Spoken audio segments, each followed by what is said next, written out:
My name is Boyd Varty. I think of myself as an artist of experience. My passion is to create transformational experiences for myself and others as a way to explore what it means to truly live. My central exploration is to live on what I would call the track of your life. To me, this is to live courageously towards the discovery of what you are called to and to what life asks of you. So much of how I live has been informed by my passion as an animal tracker. I'm following the trail of my own life and reporting back. This show is a daily broadcast from a treehouse on the Londolozi Game Reserve in the wild eastern part of South Africa. Londolozi is a 14,000 hectare wilderness reserve adjacent to the Kruger National Park. The land is home to lion, leopard, rhino, elephant and buffalo, as well as a variety of other animals. I am your host, Boyd Varty. My goal is to spend 40 days and 40 nights alone in the wilderness to explore the archetype of the mystic in nature and hone my skills as a tracker. These are my daily stories. Day 37. The Two Paths. Journal entry. Wow, we made it to day 37. In so many of the mythological stories, there is an idea that when you were born, a twin was born with you. Your twin was thrown out the window around the time you were taken to the cot. It becomes your wild twin, living out in the wilderness while you are raised in society. All through your life, you may get glimpses of your wild twin. Your wild twin is a scallywag, an outlaw, a rogue. Your wild twin slips chocolates to your nieces and nephews before supper. Less inhibited by social conditioning, the wild twin is more instinctual, impulsive, willing to act outside of the bounds of the rationale. Your wild twin certainly doesn't give a hoot about what anyone else thinks.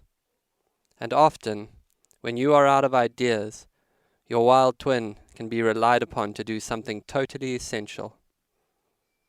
The wild twin knows how to grieve. The wild twin does not control the longings of the heart. The wild twin has shed the socialization of should. Carl Jung had this idea of there being two paths, a right path and a left path. The right path is the path of society. You look out at the world around you, and it provides you with a structured way forward. Lawyers, doctors, accountants, investors. The path exists to a certain extent. It is laid out, and with its pursuit comes a position in the world with respect and structure. Many people achieve incredible heights and do amazing things on the right path. Many right pathers relish the structure and the rigor and how much freedom can come out of those lines. The right path is beautiful. The left path is different. It is the path of creation. You look out into the world and you don't see anything that's for you. Now you must set off as a tracker or a wayfinder, and as Joseph Campbell said, follow your bliss. I think of it as living towards a feeling of aliveness. The left path is structureless and free. It requires a lot of reaching for the wild twin. Joseph Campbell said of the left path, and this is important to understand, it's a challenge, because you will not be respected by society, but you will be in your own authentic life. It seemed to me that the paths have opposite trajectories in some ways. Right pathers do very well till the age of about 46. Where full of success, they start to wonder if this is what they really wanted. They see clearly that they are in a society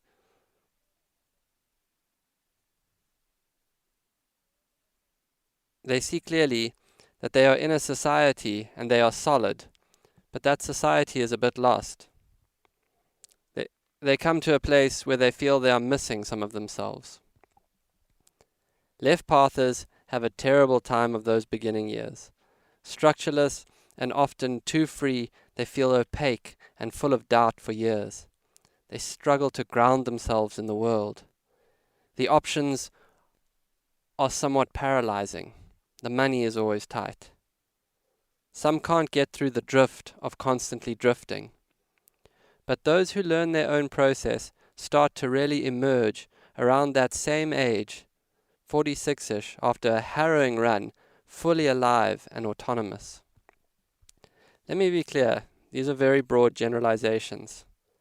I've just always wondered if there was a path between, one in which right pathers got in touch with their wild twin earlier, one in which left pathers kicked their wild twin out from time to time to create a bit more order and structure. As I make notes in this moment, I'm realizing this is not a post about what I thought it would be about. I actually wanted to set out to talk about what it means to be wild. But I'm realizing, sitting here watching the river, that the only way a central path becomes available is really through mentorship, an art form and process that is radically lacking in our culture. My friend Graham has pointed out to me that rates of download can be incredibly high between people who have integrated the opposite of their path. For example, a right pather, steeped in that way, who has pivoted into the wild twin's left way, has the language and know-how to bring other right pathers into more dimensions of self fast, from inside their own worldview. A left pather who has followed their bliss but knows how to land grounded in the world is gold to someone setting out on that journey. In the realms of transformation, I had Martha Beck, a more brilliant artist of personal transformation a South African safari guide could not have wished for. A more profound pivot of life paths could not be imagined by me. In true mentorship, there should be a secret shared sight. Both the mentor and the mentee, if that's a word, should see something in each other. The mentor should sense a potential and a place that they have been. The mentee should feel their future. It's truly magical and intangible when it spontaneously occurs. And it seems to occur more in people who have been mentored. It's like the process reseeds itself with potential. Often in true mentorship, there is no explicit instruction. No, that's a course. Real mentorship is a shared presence. It emerges through ways of being and time in proximity. In the realms of tracking, I was lucky to spend time with Alex and Renius, being with them, watching them track, along for the ride till it felt like I was absorbing their way. Until I would go out tracking a lion, thinking about what Alex or Renius would do in a given situation. And then beyond that, I wouldn't be thinking what Alex or Renius would be doing. I would just be doing it. To be a mentor or a mentee takes inner work. And I guess this is the core of what I'm getting at. We can cultivate the ground in ourselves to create more sharing in our work and community. To be a mentor, you need excellence, confidence. You need the map. You need to have done it.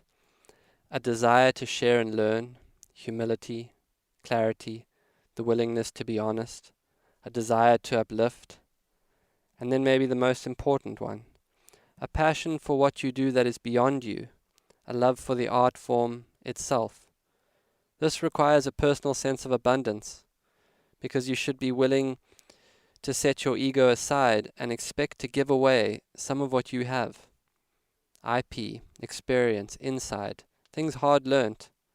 This can be a challenge, but when I have been shared with like that, I knew something sacred was happening.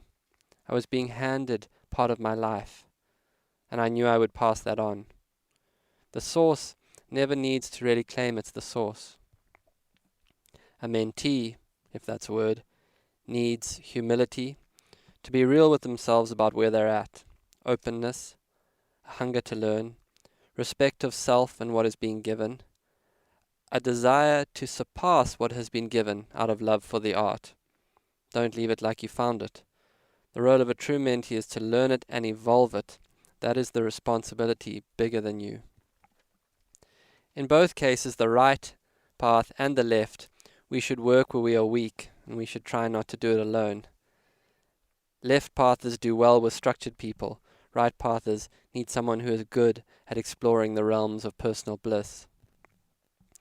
So what does it mean to be wild? Well, it certainly does not mean doing whatever you want and answering to nobody. In fact, in the regal wild, it means quite the opposite. To me, it means you have done what it takes to develop a contemplative self that can hold opposing ideas at the same time. You have respected that dimensions of self come from attention. You have unselfconsciously found and expressed your talents and gifts. You are aware that you have huge failings that require work without being overwhelmed or paralyzed by shame about them. You've met your wild twin and you are friends. Equally, you know metaphorically not to let him always drive, especially not when he's been drinking. It means your nature is not clouded by layers of other people's rules. Whatever path you take, you have to pay attention. You have to listen to what is being asked of you by life and what you want. The more you do your inner work, the easier it gets, till it's like flowing on the tracks of something beautiful. There's no right way, and you can't seem to get it wrong, but to go forth without reflection is simply not wise. So go wild, find a mentor, be a mentee, if that's a word. Let your left take you to a tree and your right to a daily reflection. As a born left pather, I'm grateful for being able to talk to you each day. You give me the structure I've always needed to be really free. Thank you.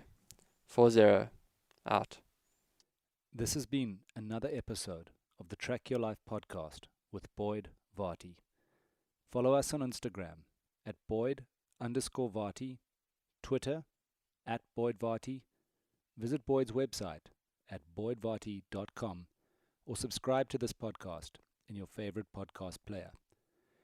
Please rate and review this podcast so that more people can find and enjoy it.